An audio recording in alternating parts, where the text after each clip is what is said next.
Hi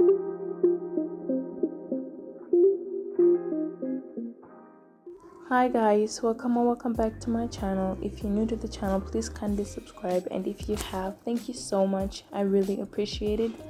So on today's video, I will be making another blouse with puff sleeves. So Stonybird requested this video right after I posted my school vlog making the same blouse with puff sleeves, and I apologize for taking this long to upload this video. So here are all the things I will need to make this blouse. I will be using a cotton fabric for this tutorial, my patterns, tape measure to mark out the rest of the seam allowances, my pattern master, a pencil, pins, and a rotary cutter.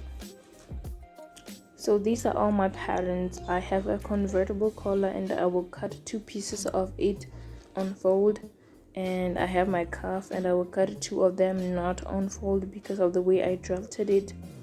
I have a puff sleeves and I will cut 2 of them. I also have a front facing and I will cut 2 as well. Then I have my front and back pieces. I will cut only 1 of the back piece and 2 of the front pieces.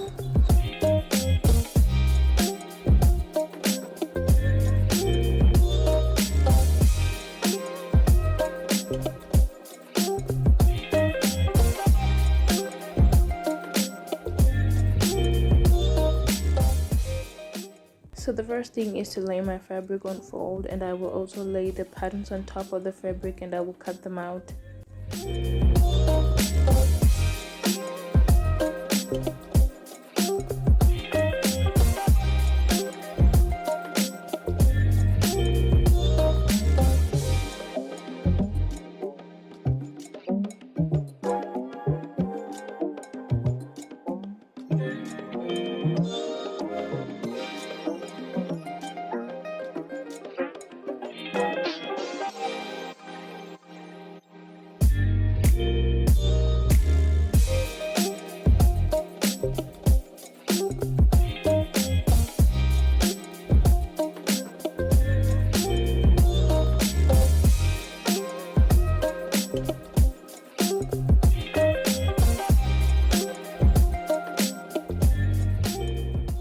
So first things first, I will stitch all my dots closed and I will press all of them to the center front and the center back.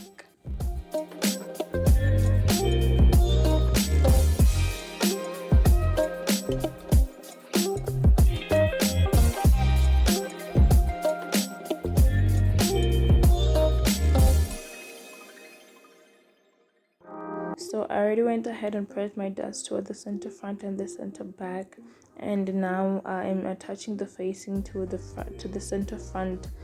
And if you have an overlock, you should overlock the curved side of your facing first, but I don't have an overlocker, so I will go ahead and attach the facings on both front pieces.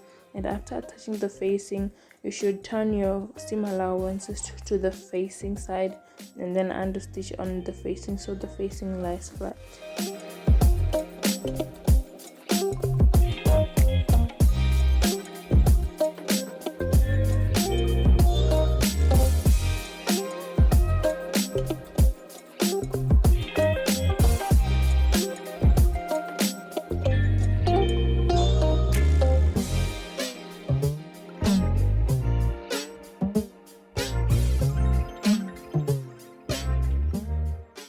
Now I'm joining my front and back at the shoulder seams and then the side seams, and you should overlock all these seams after stitching them.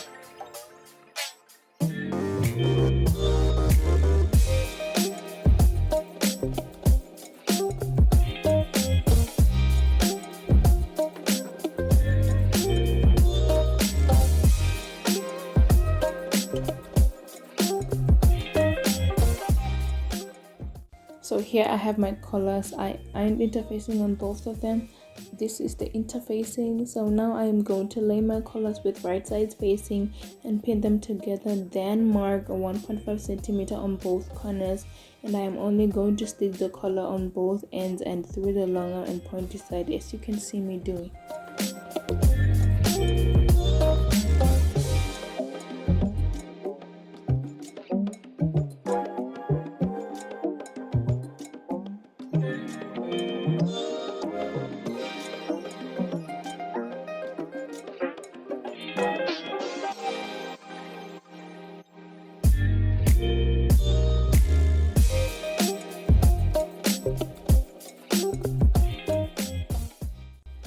After stitching, you should trim and grade your seam allowances and clip them before turning the collar right sides out.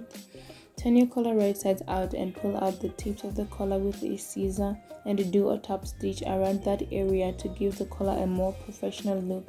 And this is how my top stitch looks, and I absolutely love it.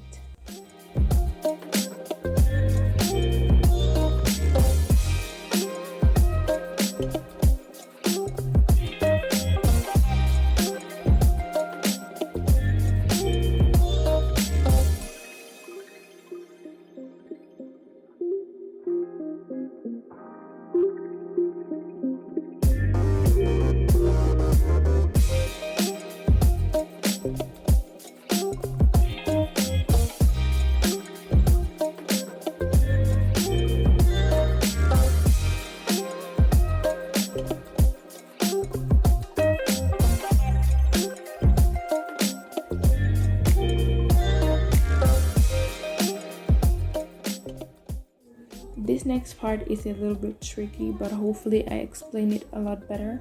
So mark the center of your collar and the center of your neckline and pin the marks together. Then pin the collar along the neckline towards the front. Then fold back the facing to sandwich the collar between the facing and the neckline. And you should have a button stand seam allowance left where the collar won't reach. And do the same thing on the other side. Sandwich the collar between the neckline and the facing, then pin.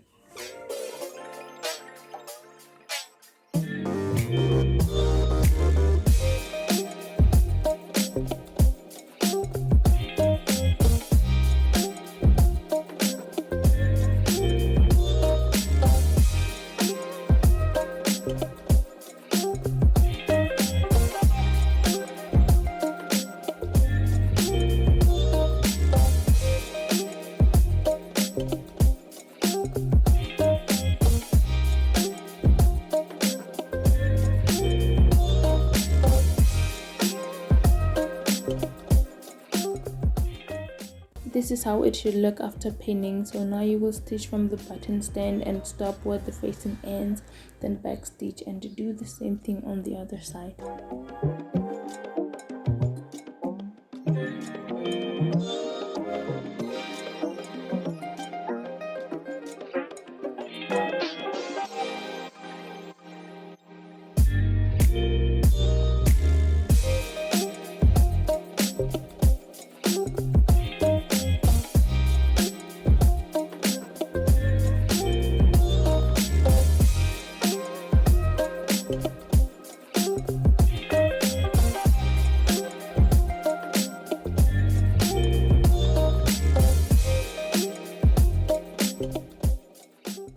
I had a little puckering on one side, so I had to unpick and redo that stitch again.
So after stitching both sides of the collars, we have a gap in the middle of the blouse. So I will separate the top and the bottom piece of the collar, and I will only pin the bottom piece of the collar to the neckline, and I will start stitching from the point where I stopped the stitch on the facing, and I will end on the other point where I stopped the stitch on the facing, as you can see me doing.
Now trim and clip the seam allowances for the bottom collar and return it to the inside of the collar. Then fold the seam allowance of the top collar inside as well and pin in place. And make sure that the collar lies flat and is not pulling when pinned. Then do a top stitch on that area. I chose to do a stitch in a ditch just to see how it will look.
We are done with the collar. Now get your sleeve, turn your machine to the longest stitch and make 2 rows of gathering stitches at the top of the sleeve and 2 at the bottom of the sleeve on both sleeves, and you should mark where you want your gathers to be before making the gathering stitches.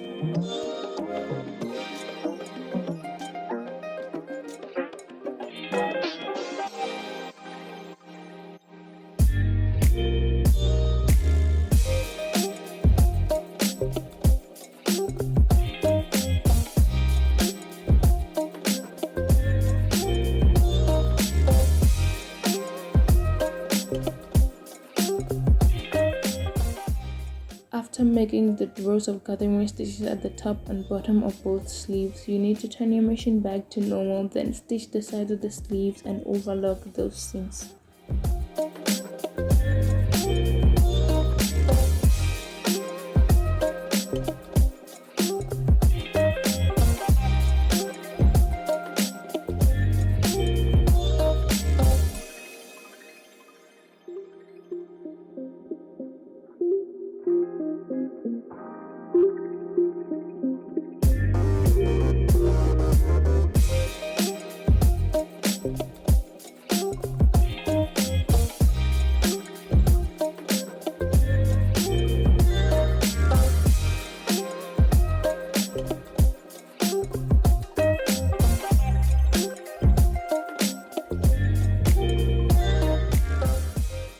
Now that that's done, get your blouse and pin your sleeve to the armhole, starting from the underarm seams and the shoulder seam to the center of your sleeve. Then pull the gathering stitches while pinning them down, and do this on both sleeves, then stitch.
After stitching the cuff, open the seam allowances, then fold the cuff and press it. Then mark the center of your cuff and pin the sleeve seam to the cuff seam and the center of the cuff to the center of the sleeve. Then pull the gathering stitches and pin.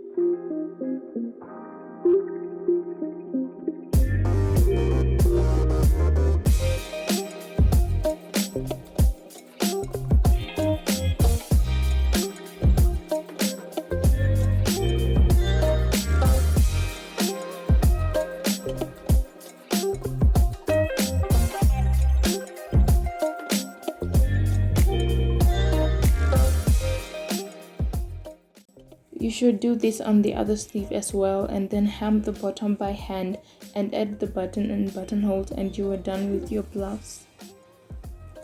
This is how the blouse turned out. I love it, and I also love the choice of fabric as compared to the one I chose for my school blouse. I hated that one.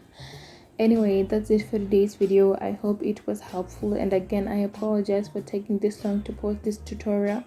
And don't forget to like, comment and subscribe. It is the best way to support my YouTube channel for free.